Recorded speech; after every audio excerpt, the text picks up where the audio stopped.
नमस्कार दोस्तों, आप सभी का एक बार फिर से बहुत बहुत स्वागत है करियर बिट की इस फैमिली में। दोस्तों, बीटीसी या फिर डीएलएड में एडमिशन लेते समय आप लोग को तीन तरह के कॉलेज देखने को मिलते हैं, जिसमें पहला डैट जिसे सरकारी कॉलेज बोलते हैं, दूसरा प्राइवेट इंस्टीट्यूट जिसे निजी संस्थान बोलते हैं और तीसरा माइनॉरिटी कॉलेज। दोस्तों, आप लोग के बहुत ज़्यादा क्वेरी इसके संदर्भ में रहते हैं कि माइनॉरिटी कॉलेज क्या होते हैं और आप एडमिशन लेते समय कैसे आइडेंटिफाई कर पाएंगे कि ये पर्टिकुलर कॉलेज माइनॉरिटी कॉलेज है या फिर नहीं। और इसके अलावा माइनॉरिटी कॉलेज में एडमिशन लेने के लिए क्या अलग से डोनेशन देना पड़ता है और इसके साथ ही साथ क्या अन्य निजी संस्थान या फिर डाइट में स्कॉलरशिप की जो सुविधा दी जाती है शासन के द्वारा वह माइनॉरिटी कॉलेज में मिलती है या फिर नहीं, इन सभी मुद्दों को इस वीडियो में मैं कवर करूंगा। तो यदि आप भी बीटीसी या फिर डीएलएड में एडमिशन लेने के इच्छुक हैं तो यह खबर आपके लिए महत्वपूर्ण हो सकती है। आगे बढ़ने से पहले मैं आप लोग को याद दिला दूं कि यदि आप करियर बिट के इस चैनल पर नए हैं तो कृपया इसको सब्सक्राइब कर लीजिए और बेल के आइकन को भी प्रेस कर दीजिएगा, ताकि जब भी किसी नए अपडेट के लिए मैं वीडियो बनाऊं तो उसका नोटिफिकेशन आपको समय से मिल सके। और अगर आपने इसे पहले से सब्सक्राइब कर रखा है तो आपका बहुत बहुत धन्यवाद। दोस्तों, माइनॉरिटी कॉलेज ऐसे निजी संस्थान होते हैं जिसे शासन ने यह अथॉरिटी दे रखी है कि वह अपने कुल सीटों के सापेक्ष 50% सीटों पर वह काउंसलिंग के थ्रू एडमिशन लेंगे और शेष 50% सीटों पर वह डायरेक्ट एडमिशन ले सकते हैं। इसी के संदर्भ में आप एक नोटिफिकेशन देख पा रहे होंगे स्क्रीन पर। जो भी बातें मैंने बताई हैं अल्पसंख्यक संस्थान के बारे में वह इसमें स्पष्ट तौर पर लिखी गई है। दोस्तों, अब बात करते हैं कि क्या डोनेशन देना पड़ता है आप लोग को।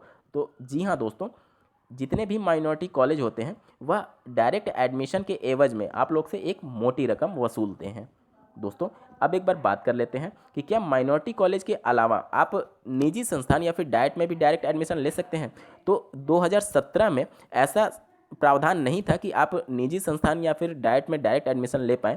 केवल माइनॉरिटी कॉलेज को ही यह अथॉरिटी दी गई थी कि आप उसमें डायरेक्ट एडमिशन ले सकते हैं। लेकिन सत्र 2018-19 में सभी डाइट और निजी संस्थानों को यह अथॉरिटी दे दी गई थी पीएनपी के द्वारा कि आप उसमें भी डायरेक्ट एडमिशन ले सकते हैं, क्योंकि बहुत भारी संख्या में सीटें रिक्त रह रही थीं। इन सभी के बावजूद भी लगभग 70,000 सीटें सत्र 2018-19 में एडमिशन के लिए बच गई थीं।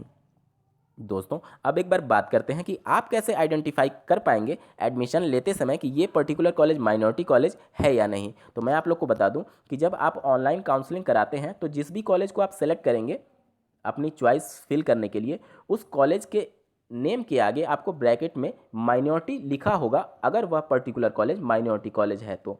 दोस्तों, आप वहाँ से आइडेंटिफाई कर पाएंगे कि ये पर्टिकुलर कॉलेज माइनॉरिटी कॉलेज है या नहीं। अब एक बार बात करते हैं कि क्या वो सभी सुविधाएं आपको मिलेंगी जो निजी संस्थान और डाइट में मिलती हैं। तो जी हाँ दोस्तों, बिल्कुल प्रोसेस सेम होता है, बस आपके कॉलेज के आगे एक माइनॉरिटी कॉलेज का टैगलाइन लग जाता है। इसके अलावा कोई भी डिफरेंस नहीं है। आप बिल्कुल एलिजिबल होते हैं शासन के द्वारा स्कॉलरशिप लेने के लिए। दोस्तों, मैं उम्मीद करता हूं आप सभी के डाउट इसके संदर्भ में क्लियर हो गए होंगे। बावजूद इसके माइनॉरिटी कॉलेज को लेकर अगर आपका कोई डाउट रह गया होगा तो कमेंट सेक्शन में ज़रूर पूछिएगा। और ऐसे ही महत्वपूर्ण अपडेट्स के लिए बने रहें करियर बिट के इस चैनल के साथ। धन्यवाद।